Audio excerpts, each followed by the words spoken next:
everybody. Hi. So in today's video, I'm showing you part 2 of how I went and decorated the bar for St. Patty's Day.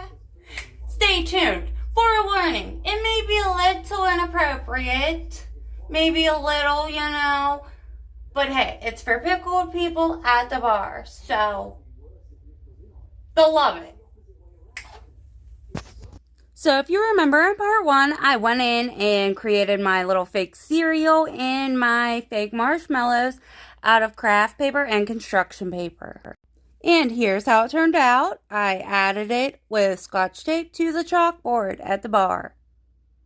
Some milk splatters coming out, and I outlined it in pink. And it was pointed out to me that the spoon looks like a Peter. Next up, I made these cute foam pieces to put your head through, and the one says, "I'm magically delicious" for the ladies, and for the men, we got "It's magically delicious" with an arrow pointing down and a leprechaun with his tongue out. And if you didn't see my short, here's how I made a super cute pot of gold. I took this old planter basket, spray painted it black, and what I did, I added 4 wood beads to the bottom, and that is pom-pom tissue garland. And the mesh ribbon is from Dollar Tree. That easy.